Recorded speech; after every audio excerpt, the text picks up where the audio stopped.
Many people around the world get their fresh water from water resources that they share with others that happen to be across national borders.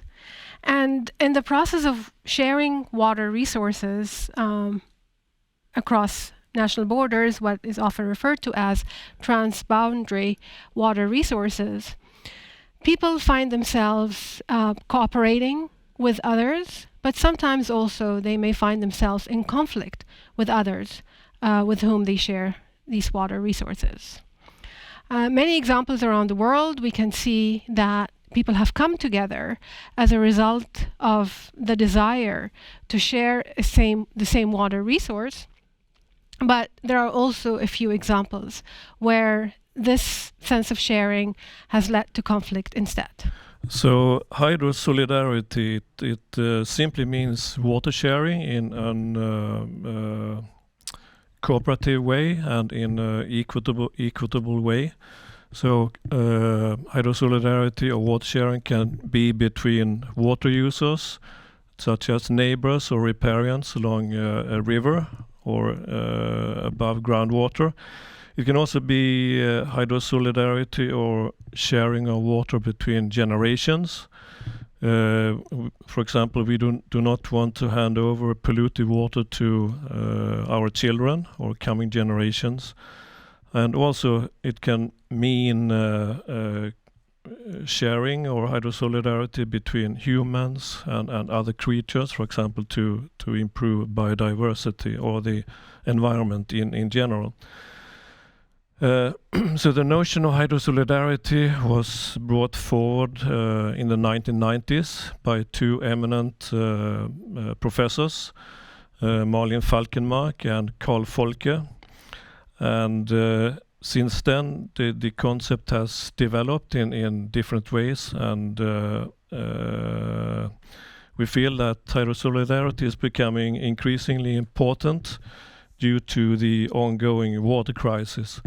So, for example, we know that 2/3 of the world population live in water-scarce areas. We also know that almost 1 billion people do not have access to clean and safe drinking water. And we also know that in just 30 years, the world population will increase by 3 billion people. So instead of 7 billion people that we have today, we will have 10 billion people. And the water volume that we have for our use will be the same as today. But we know that we will need much more water for example, producing food to these 3 billion people. We also know that we will need water for nature and biodiversity, and how we're going to solve this problem. And it's here where hydrosolidarity comes in.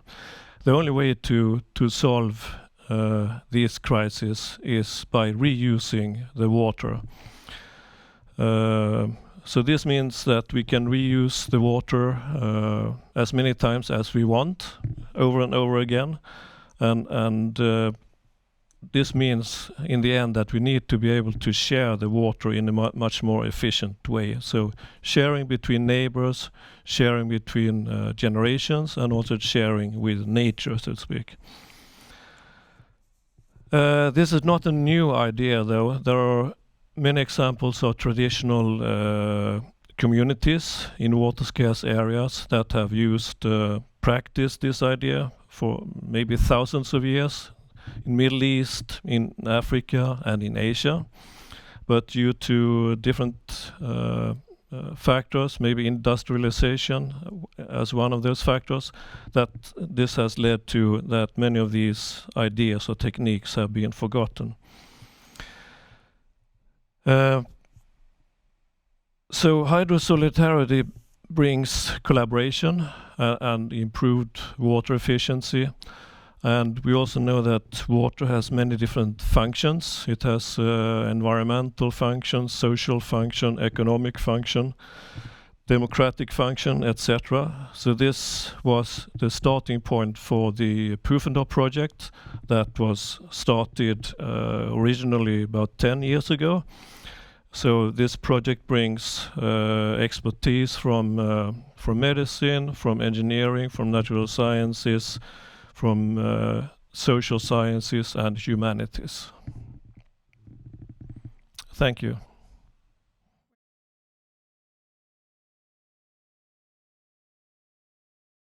So we have in this Pufendorf theme, Hydrosolidarity, worked with different examples of hydrosolidarity. And today we will talk about some of these examples. So, Kenneth, what example have you come across? Well, I described the collaboration that the countries along the River Rhine has been executing or doing for quite some years. It started 1815 during the Vienna Congress, that the countries saw a quite large benefit of collaborating for the River Rhine to use it for transportation. And they agreed, although the countries in 1815 are not the same as we find today. Europe has changed, as you know, quite a lot during these years. But they find a reason to collaborate and to open up the river for transportation from the sea as far up as they could come to almost Switzerland.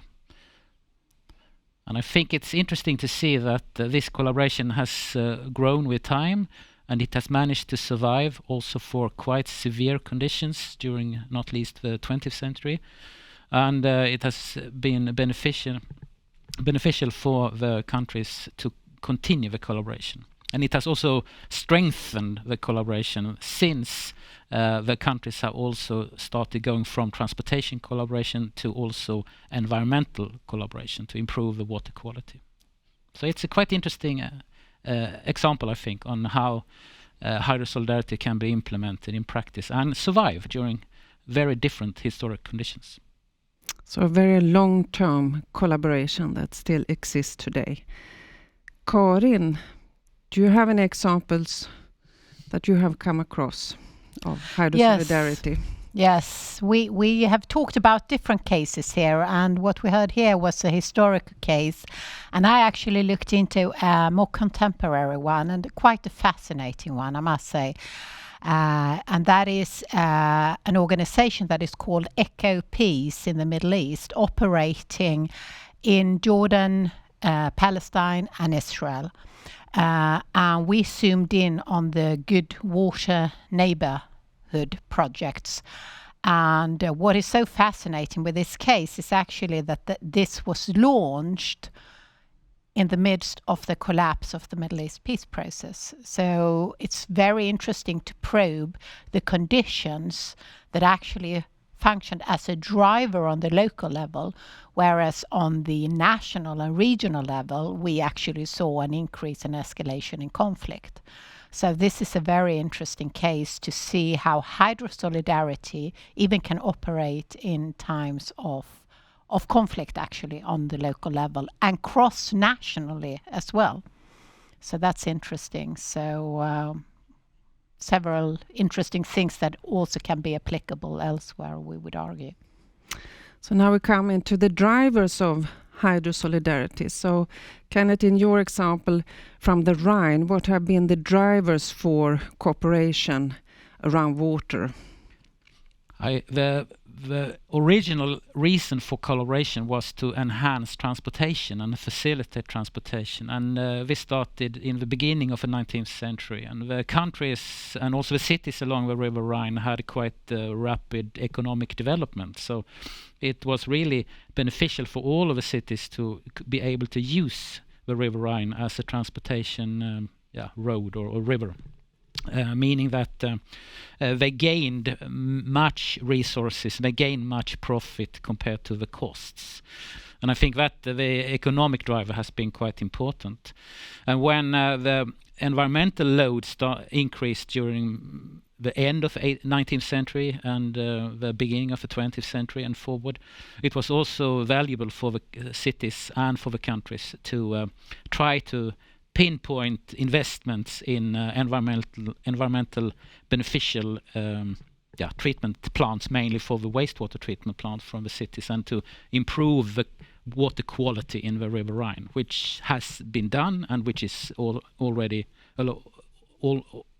now or happening, but it's a process that takes quite a long time, and it's interesting to see the time aspect in these steps, the development steps. Karin, you already touched a bit on the drivers, but could you elaborate a bit more on drivers for cooperation around the Jordan River? Yes. I mean, both the Israelis, Palestinian and Jordanians are all actually gathered in what is often described as a hydropolitical security complex. And what this complex is actually revealing is this mutual interdependence on each other. So it's a recognition. I mean, that's where the water cooperation starts, and the expression of solidarity is that we need to collaborate to resolve the challenging issues of water scarcity, which is really one of the biggest and largest problem in the region. So it's a recognition by local communities that they are actually heavily relying on each other, and that they actually can benefit from a sort of a win-win cooperation. And it has sort of grown. It started off in a few local communities, and it grew and increased in numbers, and very concrete projects. I think what is very important, that's the difference maybe with ongoing peace processes that may seem very abstract for local people, but here working on water, specifically on wastewater, on the rehabilitation of the Jordan River, it's very concrete for the people living there in their everyday life. And I think that's the most important driver, is actually to see results in their everyday life and locally and practically. And that's sort of the key in this project. Whereas on the national level, where they actually were negotiating in the Middle East peace process when it was ongoing, they did address the question of water, but oftentimes entered into various deadlocks. And of course, for people on the ground, no concrete results were achieved. So I think the success is actually to be able to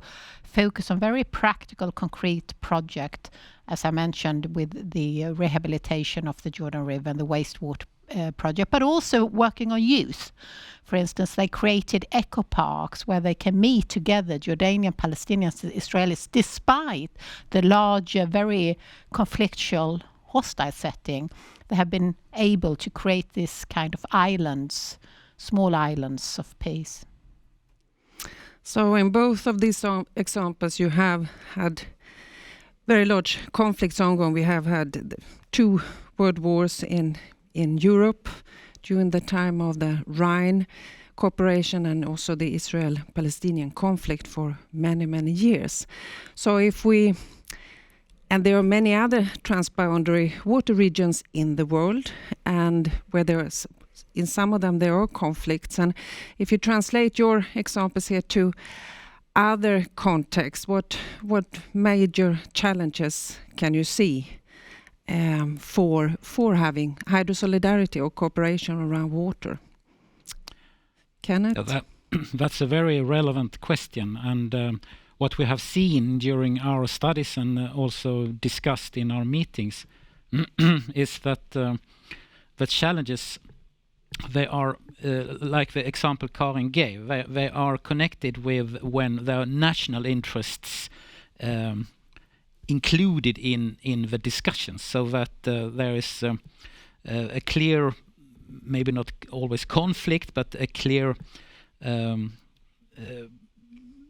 breaking of the ideas between the local interests and the national pride and the national development.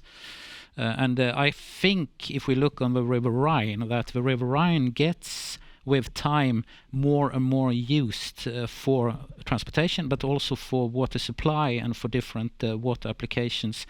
And there could be more tension coming between the countries if they start to address and utilize more the water resources within each country, if they do not continue collaborating along the entire river basin.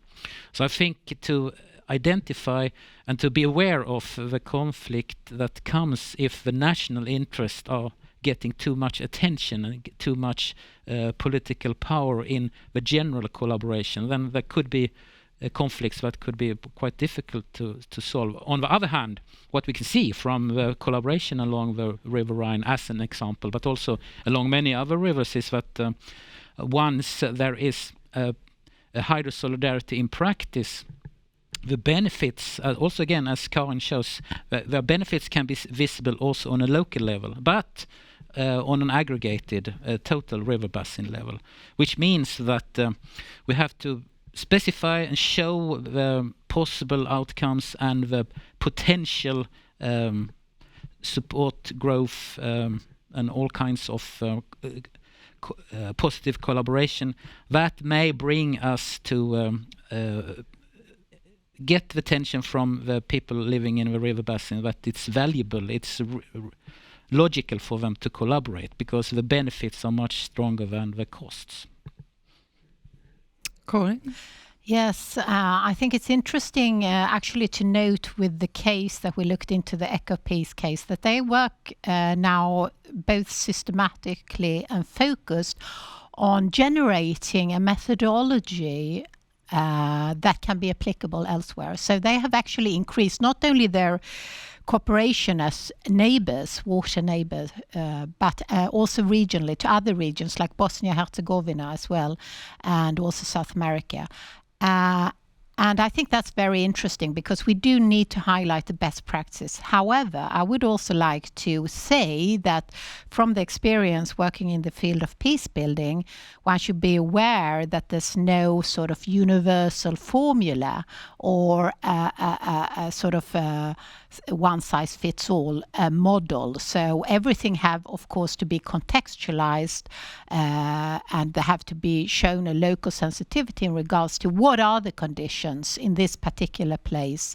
But I'm for sure when it comes to best practices, we have reasons to draw appropriate lessons. And again, emphasizing methodology of water cooperation, I think it's a constructive way forward.